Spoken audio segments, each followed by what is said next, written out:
Hello and welcome to Oregon's 2021 Virtual Poetry Out Loud Contest. My name is Deb Vaughn and I'm the Education Coordinator at the Oregon Arts Commission. This is my 13th year working on Poetry Out Loud. I am a white woman in my 40s with dark curly hair. Behind me is a window and a wooden silhouette of the state of Oregon hung on a plain wall.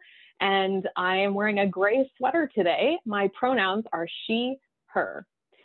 Before we begin, I'd like to acknowledge the many tribes and bands who call Oregon their ancestral territory and honor the ongoing relationship between the land, plants, animals, and people indigenous to this place we now call Oregon. We recognize the continued sovereignty of the 9 federally recognized tribes who have ties to this place, and we thank them for continuing to teach us how we might be all here together. And now I'd like to invite each of the panelists to introduce themselves and share a visual description.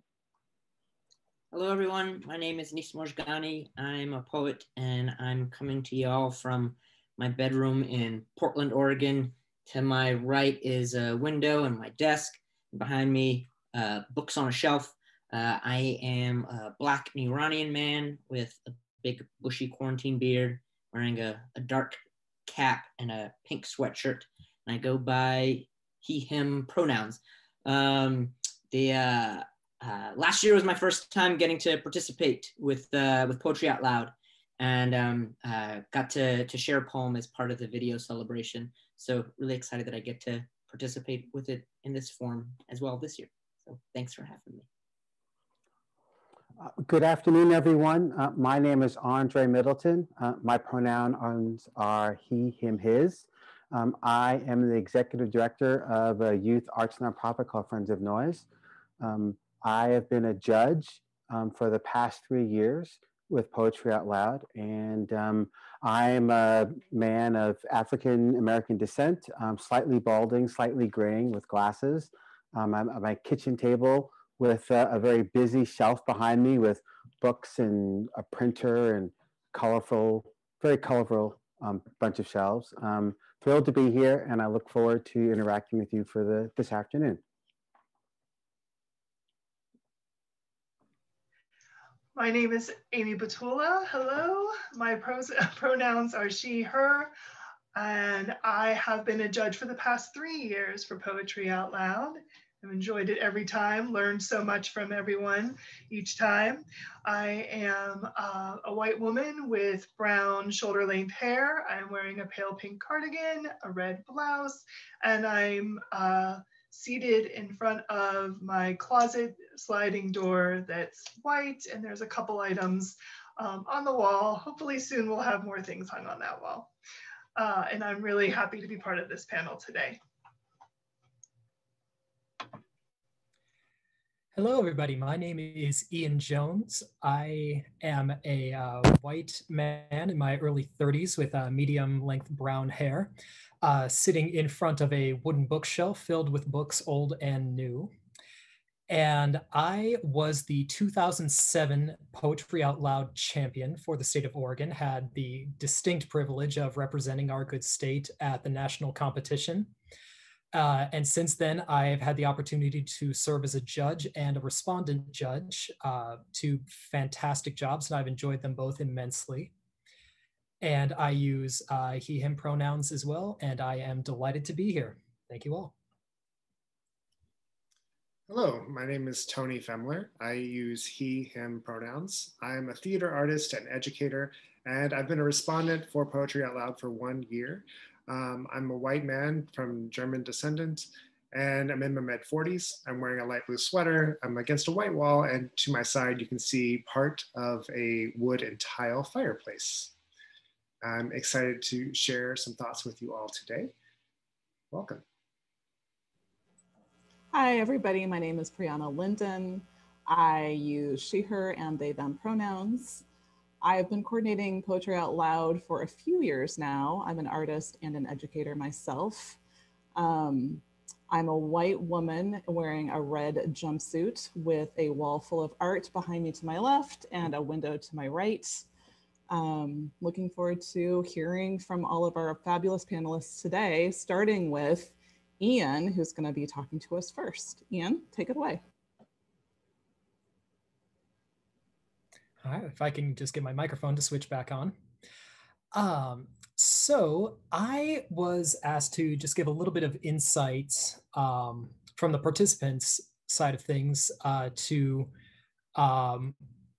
things that make a significant difference when you are working on your poems, things to consider as your craft, not only researching and getting to know the poems and the poets, both of which are very important to the work that you're doing, but also how you are crafting and staging your performance.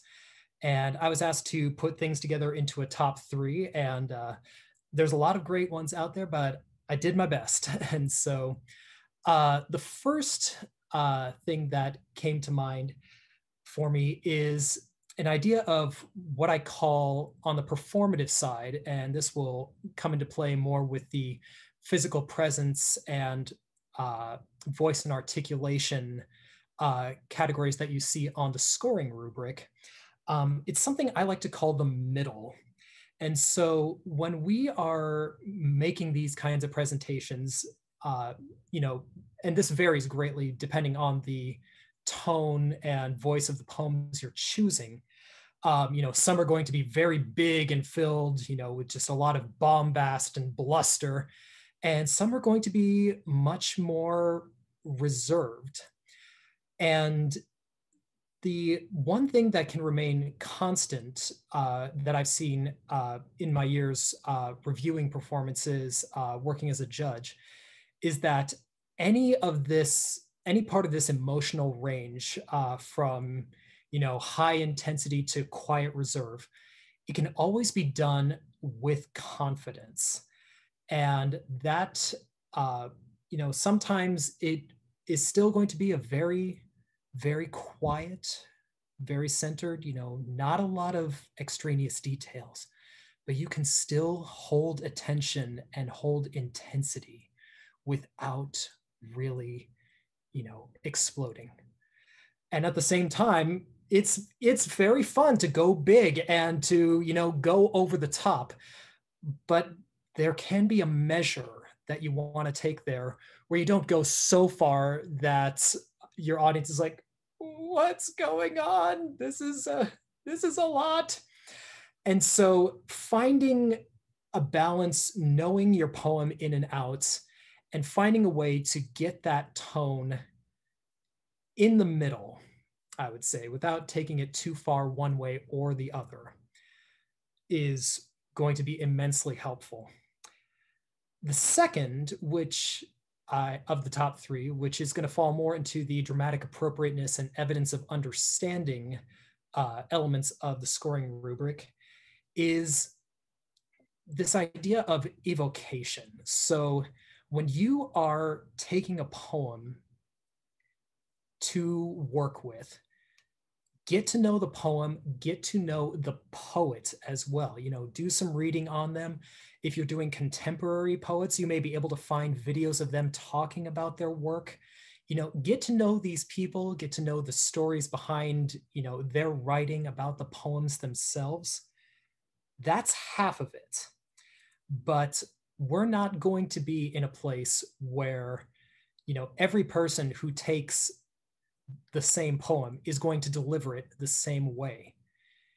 You have a poem that you get to work with. The way I like to think of it is that your poem is your recipe card. It calls for, 2 pounds of this, a cup of that, a tablespoon of this. So there are the foundational elements there. But you ask 10 people to cook the same recipe, it's not going to be the same every time. Different people are going to bring, this part out. Some people are going to accent this.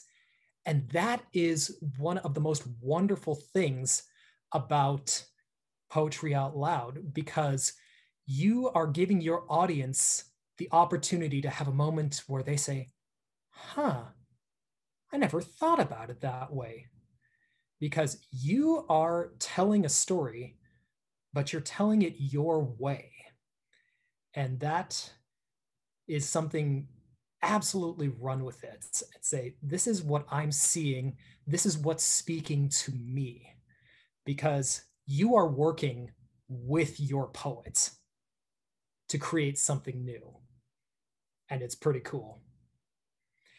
And the last thing I will say, this one's a little bit simpler and it comes more from the judging side. And I will say with a little bit of a caveat that now that we are in the video world, this may change somewhat, but I've seen it as, I think, an effect of having an audience. But you are, when you perform, going faster than you think you are. And you're going to have a great opportunity here with being able to, you know, see your video, check yourself, and just say, maybe I can bring this down a little bit. And it is tricky. I know this is something very much for me, that I have to kind of work up gumption to watch myself on video for something. It's something that if you just practice and you do it over and over again, it does get easier. But watching for that timing and taking your time with it. You know, I just was telling you, you know, you're creating something really cool. Let it just come in at its own pace. Let the audience have a chance to soak it in. Take your time because you have it. And that's sort of the top three that I have. So. Ian, that was beautifully put. Thank you so much. I'm so glad to have you as an ongoing part of this program, and wise words. I couldn't have said them better myself. Oh, it's always a delight. I want to turn it. Thank you. And we'll hear from Ian a little bit later. We're going to ask all of our panelists at the end to offer some closing words. So we won't say goodbye to Ian entirely yet. But I do want to open it up. We asked for Andre and Anis both to consider some remarks about the specific unique opportunity we have this year to do some video performance. Ian alluded to this a little bit, that we don't have a live audience in the same way that we might have in previous years. And so there might be some unique considerations as you're recording and presenting your poems in a new way. So Andre and Anis, just maybe I'll bounce it to Anis first. You're top on my screen to open comments, and then Andre, let you add and respond. Will do. Thanks, Deb. Yeah, it's definitely, I think, a strange new beast to share poems via video, via the virtual space, if one is used to sharing it in a live space. I know myself, it's been you know, some highs and lows of trying to like refigure that out in this past year. I do think like some things do tend to hold true regardless of the space that one is in. And I know with me, it's really important, you know, when I do a poem, and one of the things that I think sometimes might get forgotten when we're doing a poem, sort of how Ian was saying about like taking your time during the piece, I think it's also really important to take one's time at the beginning and at the end of the piece. That you are essentially like inviting your audience to spend some time with you, and you're also then releasing them back to whatever's going to happen next for them. And so making sure that they're aware that your guiding of them on their journey with you has begun, and that you've also returned them to the port, you know? And I think it's a nice opportunity to find where and how we all as individuals do that. I know for me, like years ago, I realized that when I step onto a stage to do a poem, like if I'm just doing a poem, it's really important for me to take a moment and look at the audience and try to let them know that I see them. And I do that by making sure that I'm looking at them, that I give them a slight smile, sometimes a large smile, but something that says like, all right, I'm here, you're here, now we're going to do this. And I remember when I was in theater school, you know, it was always about planting yourself. And you planted yourself at the beginning, like if you were doing a monologue, you know, you planted yourself at the beginning to claim that this is the space that I occupy. And at the end, you had what they referred to as a button, the thing that like closed it back up. So, you know, that's the big thing for me, particularly like with regards to video, since there's so many less distractions for the audience to kind of like view in on. They're just like, here's this person right in front of me. Have we begun? Have we finished? So hit that beginning and hit that end.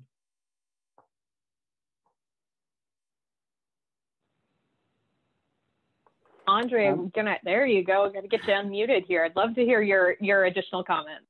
Well, step one, make sure that you're not muted. Step two is be familiar with your technology. Some people are going to use a cell phone. Some people might be using their laptop. But either way, you don't want to have your unfamiliarity with your technology to be an additional barrier for you finding your authentic self in the moment. So definitely feel free to experiment. You know, maybe see yourself on the computer in the days and weeks before. Definitely look at yourself on your phone in a similar way to get an understanding. Another thing is thinking about the space you're in. You can do this in your garage, you can do this in your bedroom, you can do it in a comfortable space. Definitely find a space that's comfortable for you. You can take advantage of the familiarity of it being in a safe space. So you maybe don't have to deal with the nervousness that you might have felt of being on a stage in front of lots of people. Let's take advantage of that. Find a quiet spot for you. Find something that makes you feel comfortable. Maybe put that comfortable thing just off the camera to your left or right. It could be a stuffed animal. It could be a picture of a friend. But just like Anis said, maybe use that as a substitute for the audience, something that you're familiar with, something that brings you calm and brings you ease. There are lots of tips that we can give you regarding, you know, lighting and technology. I have to say, these days, our cameras, our camera phones, and our computers are basically studios in themselves. So I wouldn't worry about additional microphones. We'll probably have some tips. You can look online, you know, on YouTube for how to light myself. But those are some great ideas to think about for how you make this space comfortable for you. That was fantastic, Andre. Thank you. And that it kind of leads me to invite Amy to offer some comments. Andre, you mentioned specifically creating a space that allows you to bring your full self to your presentation. And so, Amy, would you be willing to expand on that a little bit?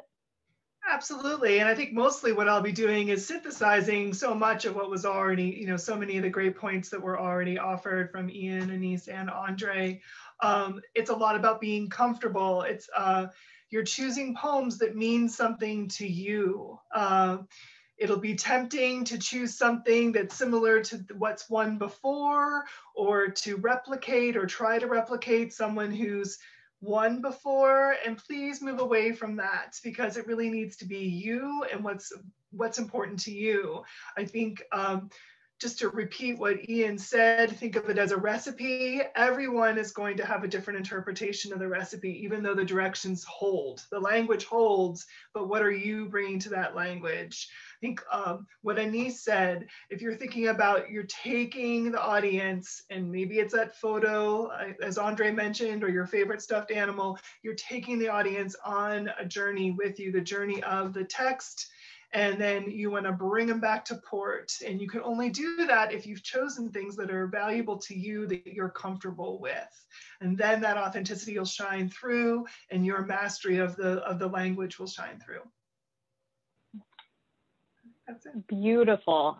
Thank you. Thank you. And I hope everyone can tell this is why we invite so many of these wonderful people in the past to be judges more than once, because they get it.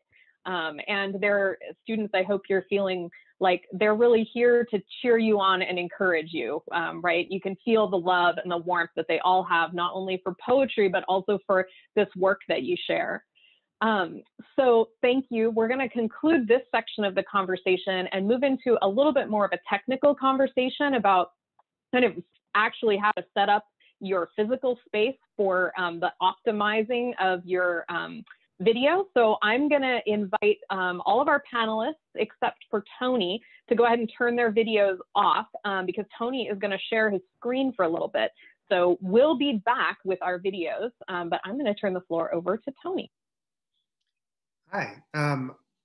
yeah, let's talk about some technical things. And we're calling them technical things, but like life, it's something we're separating out. It all goes together in the end. We're going to be blending these with your artistic choices as well as your technical choices. They just kind of move into each other. So you'll hear me say some things that are very similar to things that have been shared, but with a slightly different take on them. So here's a small list of some things we're going to be thinking about. And you can see there's things about space, there's things about technology, and there's things about yourself. And we're going to get right into those now. So first up, we're going to think about the background, where the space that you're in. Yes, you want it to be a comfortable space, but to help, we really want to help our audience focus on you and the work you're doing with your poem. So we want to help them by keeping your space more or less simple and uncluttered. So if there are things that give you some good comfort, just make sure they're off camera and not really in this kind of little rectangle that you'll find yourself in. Sometimes people find it very helpful to find a more or less blank wall. In my house, like this is about as blank as it gets. And if I felt like, I feel like this is distracting, this thing here, you can always try things like hanging up a sheet that's just one color and putting it behind you so that we can really focus on the work you're doing, because that's what we're all so excited to see. In addition to your background, you want to think about where your computer or phone is and the microphones that are embedded in your phones and in your computers, where they are from you. First of all, let's just say it's just easier to kind of say like it's going to be in the horizontal position. So that's landscape mode on a camera. If you're using a laptop or some other device, just try and kind of keep it in that zone so we know they're all kind of looking more or less in the same format.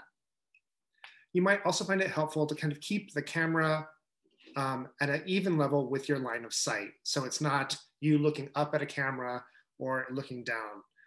And you can prop it up on anything. Right now, I have about 4 books underneath my laptop just to kind of achieve this seemingly effortless visual effect. You can also try propping it up on a desk, a shelf, against a pile of books, whatever kind of gets the job done. Make sure it's stable so that you don't have to worry about when you're moving and performing your poem, that moving on the floor is going to shake it loose. I also considered trying to make the angle pretty much straight onto you, not so angled so that we really see you in the best possible light, so to speak. And as other people have mentioned, you want to practice. And if you, since we're doing it on video, you can test by doing a sample video. Like I put my phone right here and I recorded and I talked at the volume I thought would be appropriate. Then when you listen to it, you can find out, oh, was it loud enough? Could I understand if I'd never heard it before? And if the answer is no, then you can try a different distance or different placement to make sure that that is working for you. Headroom and self-placement. That's a really long title. So we really want to make sure that we see your whole performance. And for this, we're really encouraging that at least you go from the waist up. That'll help us see your hand gestures or any kind of other gestures you're doing while you're performing. And we also want to make sure that there's a little room above your head. So if you were to be this close to your camera, it is more intimate, but it's a little unsatisfying not to see that little bit of space of context around your head. So I'd aim for a little bit of headroom. And then you're going to set your laptop or your camera or your tablet somewhere to record you. And then you'll have to kind of find a spot where you are still more or less in the middle of your frame. And it might help you to make a little X on the floor with some tape. And then you'll know how to find that place back again after you've already set up your camera. It also might be possible that you have a family member or a buddy who can push the record button for you. But if not, you can always hit record, find your X on the spot, and then edit that little part of walking back out later. Another part of the test is you might want to find out how far, where does my hand disappear? If your gesture goes out this way, but we lose your hand, you want to make sure that you know at what point the audience won't no longer be able to see you. So you can test that out by kind of looking in the camera or having some, doing some test videos, seeing where that is, and then adjusting your placement so that everything can be seen. Let's see, lighting. This is a fun one, and it can be kind of intimidating. It's really, these are just some tips, and you should use what's helpful to you. The main purpose of lighting is to be easily seen.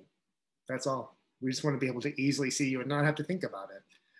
Natural light from the sun is usually really good when it's available. And particularly in Oregon, if you're in a cloudy part of Oregon, it kind of diffuses the light in a really pleasant sort of way. Depending on the time of day you're recording, it may or may not be available. So you have to kind of plan for that a little bit. And when you found that comfortable space that you want to be in, you have your more or less neutral background, you want to test out and see, am I really easily seen or am I not? Often on video, if you have only one light source, it can look a little flat. And that's just a function of the video.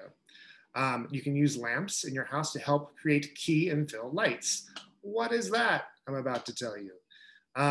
Those are words just to kind of describe ways that people, when they're making videos, often set up light. The key light is just the main light. Mine is right here. There's a lamp right here pointing at me. It's not straight on my face, it's at an angle, and it's the brightest one.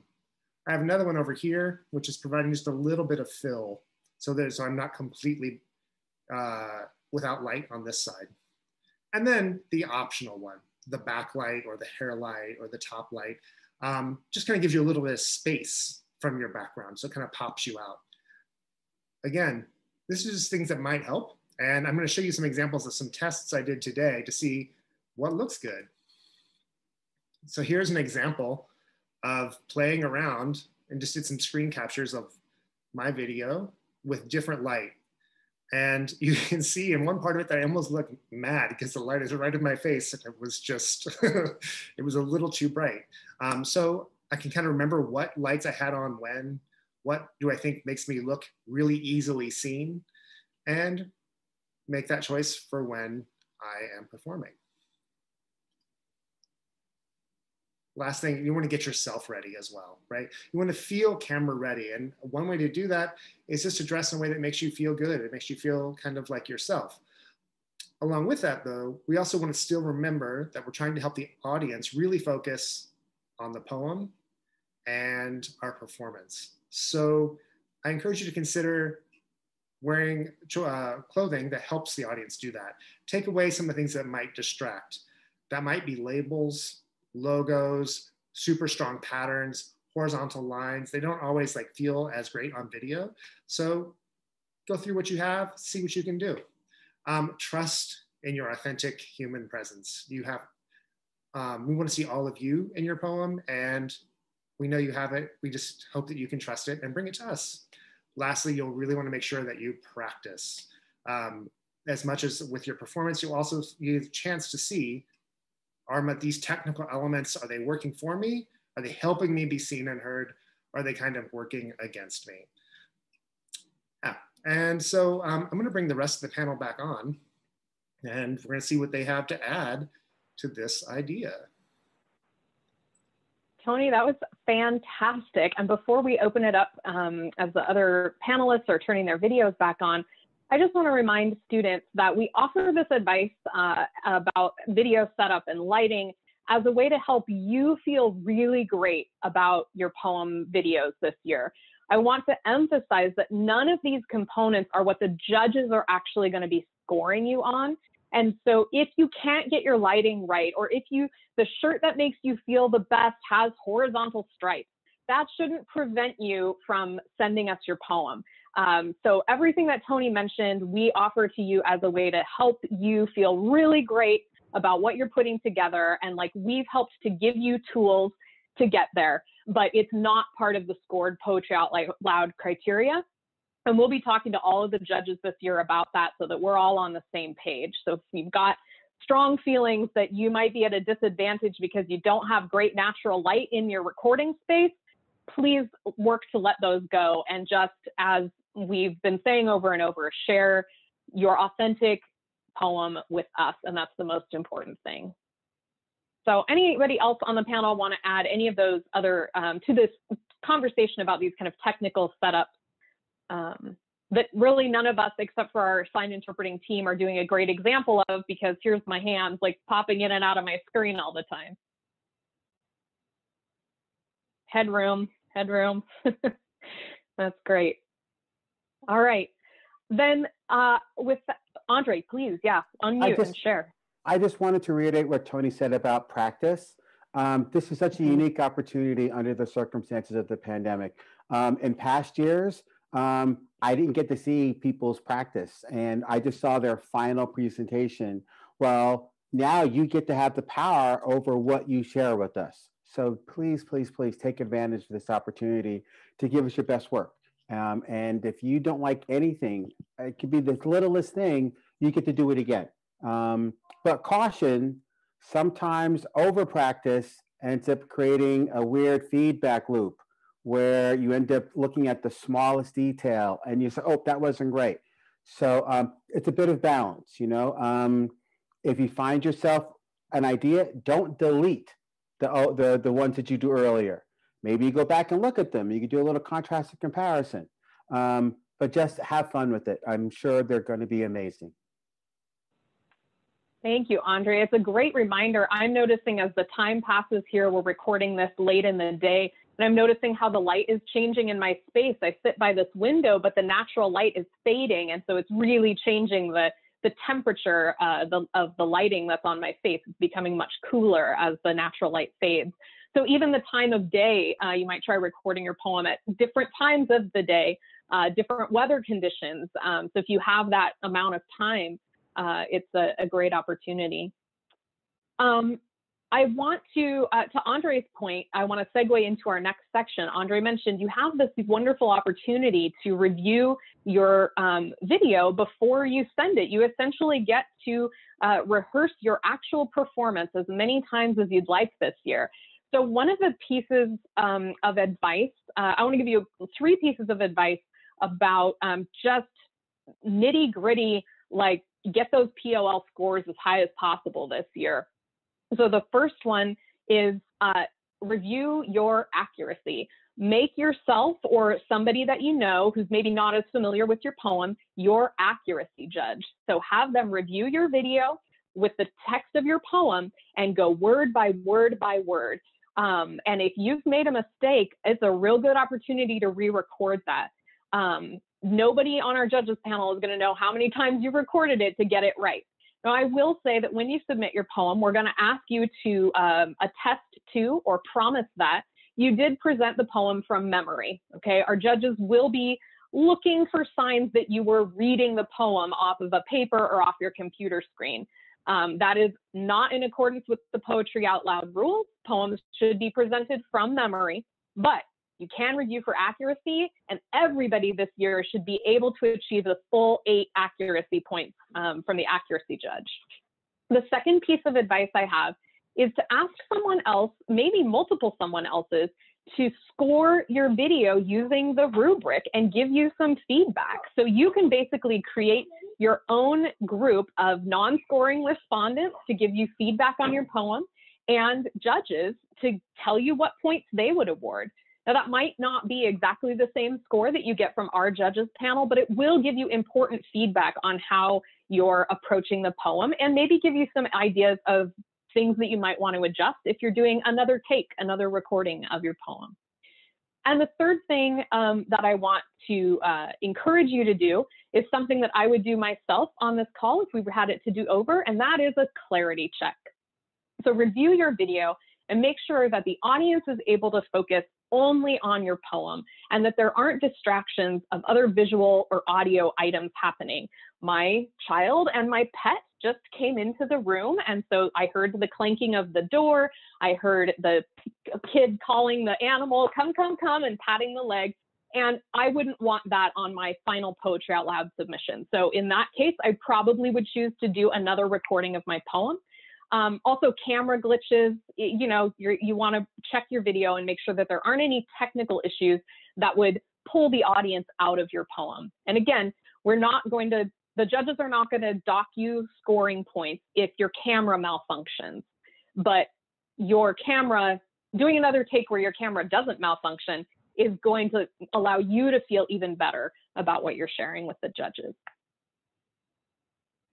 So I think I will turn it over to, we asked each of our panelists to give us kind of one final thought before they sign off from this. So sort of a parting thought, a brief comment. And I believe that we're going to do that in the same order that our panelists introduced each other. And so I believe that Anis is the first one to share a parting thought before he gives us sort of a final wrap up. Just my last thought is to reiterate what's been said previously from all of us, in that, like, it's most important, I think, to know the poem as opposed to knowing your performance. The more confident you are in your relationship to your connection to the poem and knowing what the poem is for you, that then allows the performance to reveal itself to you. And that each time you do it, no matter if you do it 10 times, 20 times in a recording, each time you're going to learn more about it. So that's just my thing. Focus on knowing the poem as opposed to your performance.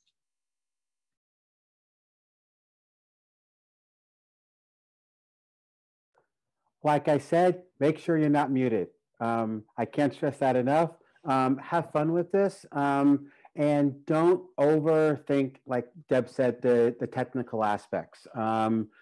Like we're in a different world. You know, Zoom was not so prevalent just, you know, a year ago, and here we all are adapting to communicating with people in different means. But like Anis said, the heart of it is knowing the poem, and that's going to shine through whether the lighting is perfect or not.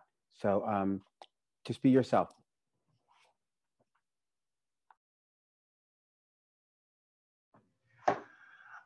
And have fun, even if it's a serious poem that you need to convey that was written hundreds of years ago.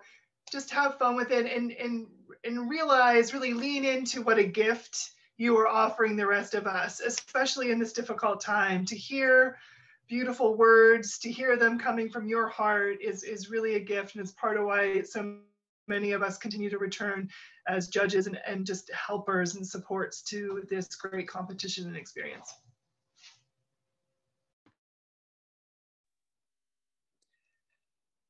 There are so many things that go into preparing for competing in Poetry Out Loud. It is an intensive process. Even before you get to the stage, there is a lot of work that goes into this, just hammering these poems into your head, getting to know them, working with them, getting to understand each other.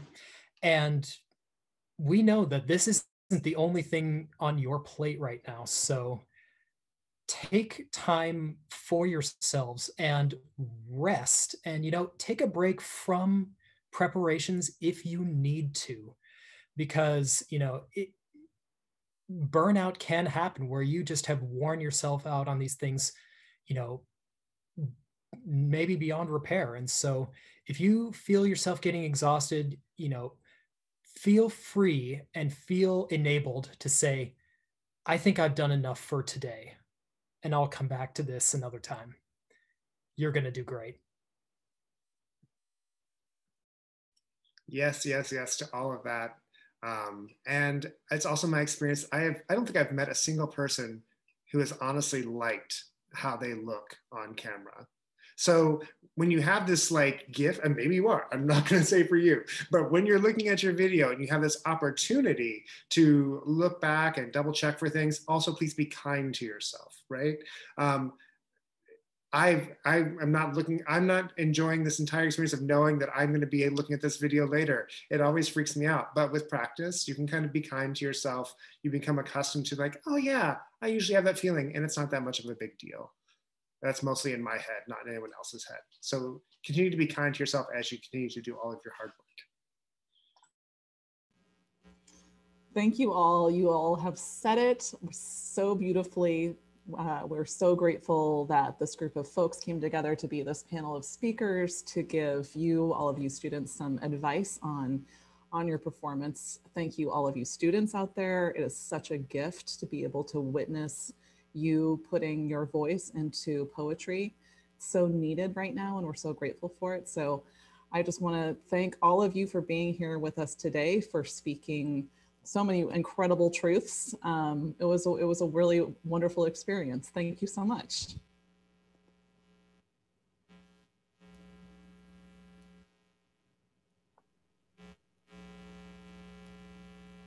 Guess I'll wrap this up as Deb mentioned.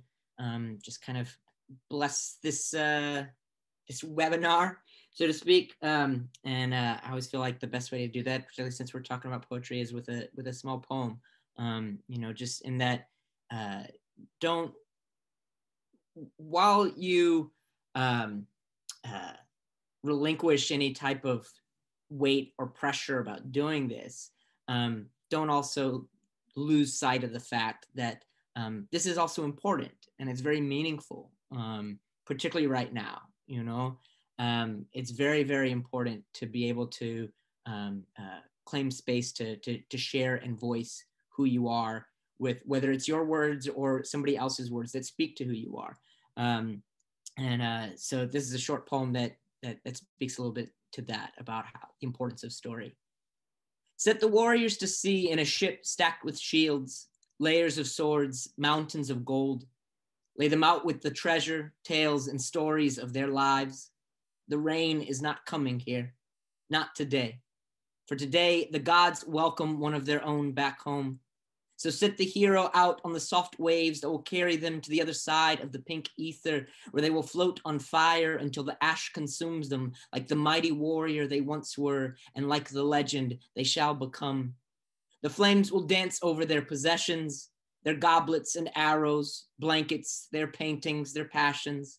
The flames will dance across their flesh, like the soft fingers of the last lover they left. And as they sleep this last sleep, the fires will eat them away. The heat will write their skin across the night sky to join the constellations that will guide the sailors at storm, the herders lost in the clouds. They will all come home by facing the direction this warrior's eyes are facing. The heavens are filled with smoke. This is history. This is legend. This is what we once were, where the stories come from, who we are. Should you fall in battle, they will take your body with the life you made in this world and set it off to sail behind you into the next, so that you will stay forever a queen, remain forever a king, forever the golden being you breathed as on this side of the mountain. When you pass, may your life follow you like a shadow into the light. When I go, bury me with nothing but my own skin. I spent far too many days trying to outrun this thing called mine. So if I set myself into your arms, would you hold me like the earth quietly? I am yours. Give me a field. Give me a big sky, a mountain. Give me your eyes, your ears. Give me your mouths. I'm just looking for a quiet place that I could live again inside of. Have such a great Poetry Out Loud this year, and a wonderful evening and afternoon.